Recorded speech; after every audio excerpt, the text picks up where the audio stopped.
Assalamualaikum warahmatullahi wabarakatuh.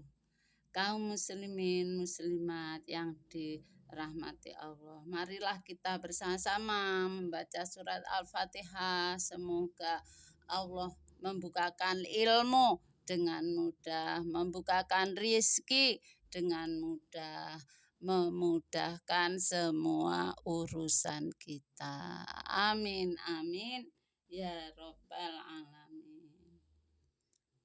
Al-Fatihah. A'udzu billahi minasyaitonir rajim. Bismillahirrahmanirrahim. Alhamdulillahi rabbil alamin. Ar-Rahmanirrahim. Maliki yaumiddin. Iyyaka na'budu wa iyyaka nasta'in. Ihdinas siratal mustaqim.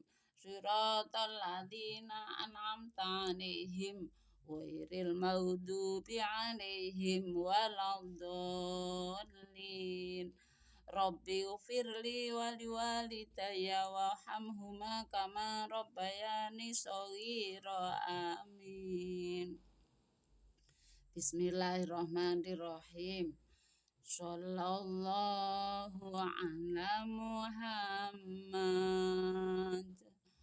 Sallallahu alaihi wasallam. Sallallahu ala Muhammad Sallallahu alaihi wasallam. Anta syamsun, anta badrun, anta nurun fauqa nuri, anta iksiru awali, anta misbahu suduri. Kaum muslimin yang dirahmati Allah, pada pertemuan kali ini kita akan mengaji tentang taat berbakti pada kedua ayah dan ibu. Abdullah bin Mas'ud radhiyallahu an berkata, saya bertanya kepada Rasulullah Shallallahu alaihi wasallam, apakah amal yang lebih disukai oleh Allah? Jawab Nabi Muhammad Shallallahu alaihi wasallam, sholat tepat pada waktunya. Saya bertanya lagi, kemudian apakah? Jawab Nabi Muhammad Shallallahu alaihi wasallam, taat berbakti pada kedua ayah dan ibu. Saya bertanya lagi, kemudian apakah? Jawab Nabi Muhammad Shallallahu alaihi wasallam, jihad untuk menegakkan agama Allah. Abu Ya'la dan At-Tabrani meriwayatkan, seorang datang kepada Nabi Muhammad Shallallahu alaihi wasallam lalu berkata, ya Rasulullah, saya ingin jihad fisabilillah, tetapi saya tidak kuat. Maka ditanya oleh Nabi Muhammad Shallallahu alaihi wasallam, adakah salah satu dari ayah dan ibumu yang masih hidup? Jawabnya, ibuku. Maka Nabi Muhammad Shallallahu alaihi wasallam bersabda, berjuanglah untuk mencapai ridho Allah di dalam patuh berbakti pada ibumu. Niscaya kamu sama dengan orang berhaji, berumrah, dan berjihad. Ibnu Abbas radhiyallahu an berkata, keterangan ralat ya, keterangan ini betapa pentingnya berbakti kepada kedua ayah ibu, karena termasuk juga sama dengan orang berhaji, berumrah, dan berjihad. Bagi yang tidak mampu berhaji, jangan khawatir karena ada pahala yang pahalanya sama dengan berhaji, berumrah, yaitu berbakti taat kepada ayah dan ibu. Semoga bagi kaum muslimin muslimat yang tidak mampu berhaji dengan cara berbakti taat kepada ayah ibu sama dengan melaksanakan haji dan umroh. Amin amin ya robbal alamin. Ibnu Abbas radhiyallahu an berkata, tiada seorang yang melihat wajah ayah atau ibunya dengan rasa kasih sayang, rahmat, melainkan Allah akan mencatat untuknya pahala haji yang makbul, mabrur. Bagi yang ayah ibunya sudah meninggal dunia, belum terlambat untuk berbakti kepada ayah ibu, yaitu dengan mendoakannya, mengirim kalimat thayyibah kepada almarhumah ayah ibu, memohonkan ampun kepada Allah Subhanahu wa taala. Semoga ayah ibu diampunkan segala dosanya, dilapangkan kuburnya, dimudahkan ketika dihisab, dijauhkan dari api neraka, dan dimasukkan ke surga. Semoga kita semuanya termasuk manusia yang berbakti, taat kepada ayah dan ibu, sehingga kita semuanya selamat di dunia sampai surga. Amin amin ya robbal alamin. Ibnu Abbas radhiyallahu an berkata, tiada seorang yang melihat wajah ayah atau ibunya dengan rasa kasih sayang atau rahmat, melainkan Allah akan mencatat untuknya pahala haji yang makbul, mabrur. Ibnu Majah, An-Nasai, dan Al-Hakim meriwayatkan seorang datang kepada Nabi Muhammad SAW dan berkata, ya Rasulullah, saya datang karena ingin berjihad fisabilillah dan saya ingin minta pendapat panjenengan. Maka Nabi Muhammad SAW bertanya kepadanya, apakah masih mempunyai ibu? Jawabnya, ya. Maka sabda Nabi Muhammad SAW kepadanya, jagalah ibumu karena surga itu di bawah telapak kakinya. Dan di lain riwayat Nabi Muhammad SAW bertanya, apakah kedua ayah bundamu masih hidup? Jawabnya, ya, kedua-duanya. Nabi Muhammad SAW bersabda, jagalah keduanya karena surga itu di bawah telapak kaki keduanya. Abu Hurairah radhiyallahu an berkata, seorang datang kepada Nabi Muhammad SAW dan bertanya, ya Rasulullah, siapakah yang berhak untuk aku layani, patuhi? Jawab Nabi Muhammad SAW, ibumu. Kemudian siapa? Jawab Nabi Muhammad SAW, ibumu. Kemudian siapa? Jawab Nabi Muhammad SAW, ibumu. Kemudian siapa? Jawab Nabi Muhammad SAW, ayahmu. At-Tirmidzi, Ibnu Hibban dan Al-Hakim meriwayatkan seorang datang kepada Nabi Muhammad SAW dan bertanya, saya telah berbuat dosa besar, apakah ada jalan bagiku untuk bertaubat? Nabi Muhammad SAW bertanya, apakah ibumu masih hidup? Jawabnya, tidak. Ditanya, apakah bibimu, saudara ibumu masih hidup? Jawabnya, ya. Maka sabda Nabi Muhammad SAW, taatlah padanya. At-Tailami meriwayatkan doa ayah untuk anaknya bagaikan doa Nabi Muhammad SAW terhadap umatnya. Malik bin Rabi'ah As-Sa'di berkata, ketika kami duduk bersama Rasulullah SAW, tiba-tiba datang seorang dari Bani Salimah bertanya, ya Rasulullah, apakah ada amal untuk berbakti pada kedua ayah atau ibu sesudah meninggal dunia keduanya?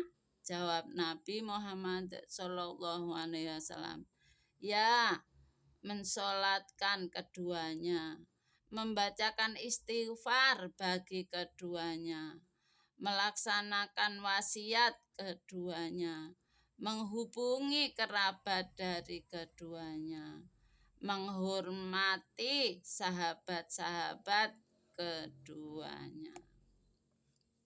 Hikayah Al-Bawawi dalam kitab Al-Ma'alim, dahulu di masa Bani Israel ada seorang soleh mempunyai anak kecil dan memiliki pedet anak lembu. Maka pedet itu dibawanya ke hutan dan berdoa, ya Allah, saya titipkan lembu ini kepadamu untuk putraku hingga besar. Kemudian orang itu meninggal dunia dan lembu itu hidup sendiri dalam hutan tanpa pengembala. Bahkan bila melihat orang segera lari seakan-akan liar. Dan ketika anak itu telah dewasa, ia sangat taat berbakti pada ibunya, sehingga ia membagi waktu malam 3 bagian, sepertiga untuk sholat, sepertiga untuk tidur, dan sepertiga untuk menjaga ibunya. Dan bila pagi hari ia pergi mencari kayu, kemudian dibawa ke pasar dijual, dan hasilnya juga dibagi 3, sepertiga untuk sedekah, sepertiga untuk makan, dan sepertiga diberikan pada ibunya. Maka pada suatu hari ibunya berkata, ayahmu telah mewariskan untukmu seekor lembu yang dititipkan kepada Allah di hutan. Maka pergilah engkau ke sana dan berdoalah pada Allah. Berdoalah kepada Tuhannya Nabi Ibrahim, Ismail, Ishak, dan Yakub, semoga mengembalikannya kepadamu. Dan tanda lembu itu berwarna kuning berkilauan, kulitnya bagaikan emas, terutama jika terkena sinar matahari. Maka pergilah pemuda itu ke hutan, dan ketika melihat lembu sedang makan rumput, ia berdoa, aku panggil engkau demi Tuhannya Nabi Ibrahim, Ismail, Ishak, dan Yakub, segeralah datang kemari. Maka larilah lembu itu sehingga tegak berdiri di depannya. Maka dipegang leher lembu itu untuk dibawa pulang. Tiba-tiba lembu berkata padanya, wahai pemuda yang taat pada ibunya, naiklah di atas punggungku untuk meringankanmu. Jawab pemuda, ibuku tidak menyuruh demikian, tetapi ia berpesan, pegang lehernya. Maka berkata lembu itu. Demi Tuhannya Bani Israel, andaikan kamu akan mengendaraiku tentu tidak. Demi Tuhannya Bani Israel, andaikan kamu akan mengendaraiku tentu tidak dapat, maka berjalanlah. Hai pemuda, sekiranya kamu perintahkan pada bukit untuk berpindah, pasti akan pindah semua itu, karena taat dan baktimu pada ibumu. Dibawanya lembu itu kepada ibunya, maka berkatalah ibunya, hai anakku, engkau miskin, tidak berharta, dan berat bagimu mencari kayu di waktu siang dan bangun malam. Karena itu lebih baik kamu jual lembu ini. Pemuda itu bertanya, berapakah harus aku jual? Jawab ibunya, 3 dinar, dan janganlah dijual sebelum musyawarah denganku. Pada waktu itu memang harga lembu 3 dinar. Maka ketika dibawa lembu itu ke pasar, tiba-tiba Allah mengutus malaikat untuk menguji pemuda itu sampai di mana taatnya pada ibunya. Juga Allah memperlihatkan kebesarannya terhadap makhluk. Maka datanglah malaikat pada pemuda itu dan bertanya, berapa kamu akan menjual lembu ini? Jawab pemuda, 3 dinar dengan rela ibuku. Malaikat berkata, saya ambil dengan 6 dinar dengan syarat tanpa memberi tahu pada ibumu. Jawab pemuda, andaikan kamu memberi padaku seberat lembu ini uang emas, maka tidak aku terima. Bila tanpa ridho ibuku. Maka ia pulang memberitahu pada ibunya. Maka ibunya berkata, kini kamu boleh menjualnya 6 dinar dengan ridhoku. Maka kembali ke pasar dan berkata pada malaikat itu, ibu ridho bila 6 dinar, dan tolong jangan dikurangi dari 6 dinar itu. Jawab malaikat, kini akan saya bayar padamu 12 dinar dengan syarat jangan memberitahu pada ibumu. Maka ia kembali pada ibunya, memberitahukan keadaannya itu. Lalu ibunya berkata, itu yang datang kepadamu seorang malaikat yang akan mengujimu. Maka bila ia datang kembali, tanyakan padanya, apakah boleh dijual lembu ini atau tidak? Dan ketika ditanya hal itu dijawab oleh malaikat, pulanglah kamu dan katakan pada ibumu, pertahankan dahulu lembu ini sebab Nabi Musa bin Imran alaihi salam akan membeli lembu ini karena kejadian pembunuhan di kalangan Bani Israel. Maka bila dia datang akan membeli lembu ini, maka jangan dijual kecuali jika ditimbang beratnya lembu dengan emas. Maka ditahanlah lembu itu sehingga terjadilah perintah Allah kepada Bani Israel untuk menyembelih lembu. Dan ketika dicari lembu memenuhi syarat, maka tidak ada lain kecuali lembu itu. Maka mereka terpaksa membayarnya seberat badan lembu itu dengan uang dinar. Sebagai karunia rahmat Allah karena taat dan baktinya pemuda itu terhadap ibunya. Dengan hikayat ini betapa pentingnya taat kepada ayah dan ibu sehingga menjadikan dia bahagia di dunia sampai surga, insya Allah. Hikayat As-Syafi'i berkata, Allah mewahyukan kepada Nabi Sulaiman bin Daud alaihi salam, keluarlah ke tepi laut, di sana kamu dapat melihat sesuatu yang ajaib. Maka keluarlah Nabi Sulaiman bin Daud alaihi salam bersama rombongan jin dan manusia. Dan ketika telah sampai di tepi laut, ia menoleh ke kanan, ke kiri, tidak melihat apa-apa. Maka ia menyuruh jin untuk menyelam di laut untuk membawakan apa-apa yang ajaib di dalamnya.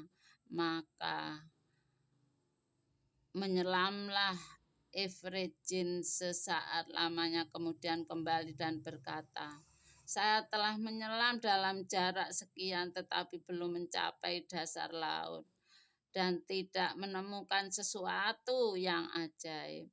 Maka Nabi Sulaiman menyuruh Ifrit lain untuk menyelam ke laut untuk membawakan apa-apa yang ajaib di dalam laut. Demikian pula yang kedua ini kembali dan berkata bahwa ia telah menyelam sejauh 2 kali dari yang semula tetapi tidak menemukan sesuatu yang ajaib. Maka Nabi Sulaiman berkata pada Asif bin Barhia, seorang yang mendapat ilmu langsung dari Allah, bawakan kepadaku apa yang ada dalam laut ini. Maka seketika berdoa minta kepada Allah, segeralah tiba suatu kubah yang terbuat dari kapur yang putih berpintu 4. Yang pertama dari permata intan, yang kedua dari yakut, yang ketiga dari mutiara, yang keempat dari zabarjat yang hijau. Semua pintu-pintu terbuka tetapi tidak setetes pun air dapat masuk ke dalamnya. Ia berada dalam dasar air. Ia berada dalam dasar air seperti yang diselami oleh Ifrit itu 3 kali. Tiba-tiba di tengah-tengahnya ada pemuda yang bersih pakaiannya, bagus rupanya, sedang berdiri sholat. Maka Nabi Sulaiman masuk ke dalam kubah itu lalu memberi salam pada pemuda itu dan bertanya padanya, mengapakah kamu tinggal dalam dasar laut? Jawabnya, ya Nabi Allah, dahulu ayahku seorang yang lumpuh, sedang ibuku buta, dan aku yang melayani keduanya selama 70 tahun. Kemudian ketika ibu akan meninggal dunia, ia berdoa, ya Allah, lanjutkan umur putraku dalam taat kepadamu. Dan ketika ayah akan meninggal dunia berdoa, ya Allah, jadikan putraku tetap taat kepadamu di tempat yang tidak dapat diketahui oleh setan. Kemudian setelah mati keduanya, aku keluar ke tepi laut, tiba-tiba melihat kubah ini. Maka aku masuk di dalamnya untuk mengetahui apa yang di dalamnya. Tiba-tiba datang malaikat membawa kubah ini dan menempatkannya dalam dasar laut. Lalu ditanya oleh Nabi Sulaiman, kamu hidup di zaman siapa? Jawabnya, di zaman Nabi Ibrahim alaihi salam. Maka diperkirakan umurnya waktu itu 1400 tahun. Tetapi tidak satu uban pun di rambutnya. Lalu ditanya, bagaimana makan minummu? Jawabnya, tiap hari datang burung membawa makanan sebesar kepala orang. Maka aku makan dan dapat merasakan semua makanan di dunia, sehingga merasa kenyang dan puas. Hilang semua lapar, haus, panas, dingin, dan tidur atau jemu atau malas. Lalu ditanya oleh Nabi Sulaiman, "Sukakah kamu tinggal bersama kami atau akan kembali ke tempatmu?" Jawabnya, "Kembalikan aku ke tempatku ya Nabi Allah." Maka Nabi Sulaiman menyuruh Asif untuk mengembalikannya. Perhatikanlah bagaimana Allah telah menerima doa kedua orang tua. Maka sebab itulah hendaknya kamu berhati-hati dari durhaka terhadap ayah dan ibu. Kaum muslimin yang dirahmati Allah, dengan pengajian ini maka jangan sampai kita tidak berbakti, tidak taat kepada ayah ibu. Kita harus berusaha taat, berbakti kepada ayah dan ibu, sehingga keselamatan, kebahagiaan di dunia sampai surga tercapai. Amin, amin ya robbal alamin. Jangan sampai ada anak yang membuang ayah ibunya ke panti jompo atau apalagi dibuang di tempat yang tidak jelas, maksudnya dibuang ke sawah, ke jalan dan lain-lain, yang akan mengakibatkan kehidupan anak akan buruk, seperti banyak kejadian akhirnya menjadi sengsara hidupnya. Juga kami mengajak kepada para ibu, jangan suka mendoakan yang jelek kepada anak-anaknya. Banyaklah membaca surat Al-Fatihah untuk anak-anaknya, sehingga anaknya berbahagia dunia sampai surga. Amin, amin ya robbal alamin. Wassalamualaikum warahmatullahi wabarakatuh.